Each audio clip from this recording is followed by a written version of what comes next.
জানে যে কেইদিনমান আগতে অসমৰ বিভিন্ন জাতীয় দল সংগঠন একেলগে হৈ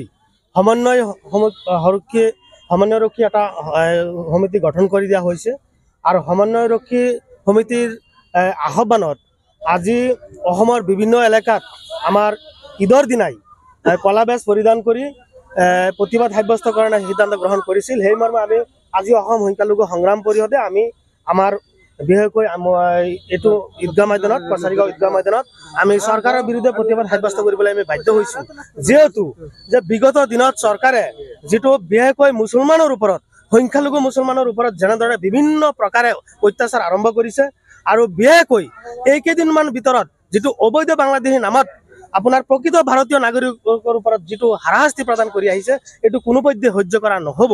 তাৰ উপৰিও আমি দেখিছোঁ একাংশ নেতা কৰ্মীয়ে বিভিন্ন ধৰণৰ আমাৰ মুছলমানক লৈ তুচ্ছ তাচ্ছিল্য কৰি আমাৰ সংখ্যালঘু মুছলমানক মান সন্মান বা হেয় প্ৰতিপন্ন কৰিবলৈ চেষ্টা অব্যাহত ৰাখিছে। আমি চৰকাৰৰ নিৰ্যাতন চৰকাৰৰ বিভিন্ন পক্ষৰ যিটো মুছলমানৰ ওপৰত নিৰ্যাতন এই নিৰ্যাতন বন্ধ হ'ব লাগিব। আজি কেইবাটাও জাবিত আমি ইতিমধ্যে কলা বেজ পৰিধান কৰি প্ৰতিবাদ সাব্যস্ত কৰিব বিচাৰিছোঁ। এক নম্বৰ হৈছে অবৈধ বাংলাদেশী নামত প্ৰকৃত ভাৰতীয় নাগৰিকৰ ওপৰত হাৰাশাস্তি বন্ধ হ'ব লাগে আৰু আৰক্ষীয়ে যিটো পুলিচৰ শাসন ব্যৱস্থা কৰিছে এইটো আমি বিৰোধিতা কৰিছোঁ। কাৰণ আৰক্ষীয়ে আইনী শাসন কৰক, আমাৰ কোনো আপত্তি নাই, কিন্তু আৰক্ষীয়ে আপোনাৰ ৰাজনৈতিক নেতাসকলৰ নেতৃত্বত বা বিজেপি চৰকাৰৰ নেতৃত্বত শাসন চলাই আছে, জনসাধাৰণৰ স্বাৰ্থত কোনো শাসন চলোৱা নাই।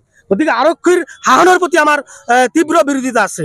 তাৰ লগতে NRCৰ কাম সম্পূৰ্ণ এতিয়ালৈকে হোৱা নাই, ডি ভোটাৰৰ সমস্যা সমাধান হোৱা নাই, গৰাখহনীয়াৰ সমস্যা হোৱা নাই, অবৈধভাৱে অসমৰ বিভিন্ন এলেকাত উচ্ছেদ কাৰ্য আৰম্ভ কৰিছে, কোনো ধৰণৰ সংস্থাপনৰ ব্যৱস্থা চৰকাৰে কৰিব পৰা নাই। আচাৰ চৌধুৰী গড় জিলাত আছিল উচ্ছেদ অভিযান কৰিলে না, এইটো কেৱল মুছলমান হোৱাৰ কাৰণেই আজাদ চৌধুৰীক আজি উচ্ছেদ কৰা হ'ল আৰু অসমত কেৱল আপোনাৰ লুংগি টুপি দাড়িওলা থকা ব্যক্তি মুছলমান সকল থকাৰ কাৰণেই আজি অসমত নিৰ্যাতন হ'ব লগা, আমি নিৰ্যাতনৰ বলি হ'ব লগা হ'ল। আজি চাওক যিসকল ব্যক্তি আজি মহম্মদ লগোৱা আছে নামৰ আগত তেওঁলোকৰ ওপৰত বিভিন্ন ধৰণৰ অত্যাচাৰ আৰম্ভ হৈছে। আজি শিৱসাগৰ ডিব্ৰুগড় বা তিনিচুকীয়া অৰ্থাৎ উজনি অসমত কোনোবা দল সংগঠনৰ পৈতৃক সম্পত্তি নহয়।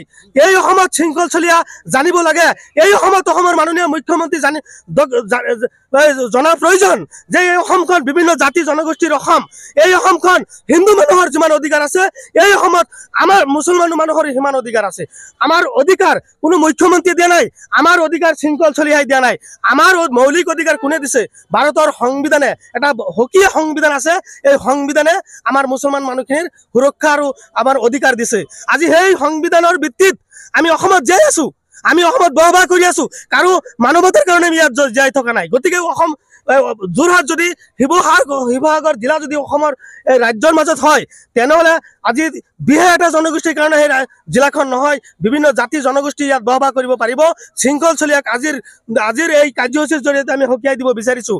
শিৱসাগৰ আৰু যোৰহাট কেৱল বিশেষ এটা জনগোষ্ঠীৰ কাৰণে নহয়, বিভিন্ন জাতি জনগোষ্ঠীয়ে বসবাস কৰা এটা এই ৰাজ্য, ইয়াত শংকৰ ৰাজনৰ ৰাজ্য, ইয়াত বিভিন্ন জাতি জনগোষ্ঠীয়ে শান্তিত থাকিবলৈ আমি থাকি আহিছোঁ, অনাগত দিনত আমি থাকিম। ইয়াত কোনোবাই ৰাজনীতি কৰি নিজৰ ব্যক্তিগত স্বাৰ্থক আদায় কৰি বিশেষকৈ আমাৰ সংখ্যালঘু মানুহৰ ওপৰত অত্যাচাৰ কৰি কোনোপধ্যে হাৰি যাব নোৱাৰে। আমি গণতান্ত্ৰিকভাৱে অহা 11 তাৰিখে গুৱাহাটী চচলত এক বিশাল প্ৰতিবাদী সাব্যস্ত কৰিছোঁ। তাৰ উপৰিও চৰকাৰে যদি আমাৰ ভাষাবিলাক বুজি নাপায়, গণতান্ত্ৰিক ভাষা যদি বুজি নাপায়, নিশ্চয় হাজাৰ হাজাৰ জনগণ ৰাজপথত ওলাই আহি জংগী আন্দোলন কৰিবলৈ আমি বাধ্য হ'ম। প্ৰয়োজন সাপেক্ষে দিল্লী যন্তৰ মন্তৰ আমি মানে ভয়ংকৰ আন্দোলন কৰিবলৈ আমি বাধ্য হ'ম। কাৰণ আমাৰ মৌলিক অধিকাৰ আমি গণতান্ত্ৰিকভাৱে আন্দোলন কৰি আমি বাখল ৰাখিব লাগিব, অন্যথাই মুখ্যমন্ত্ৰীৰ দয়াত আমি নাথাকোঁ।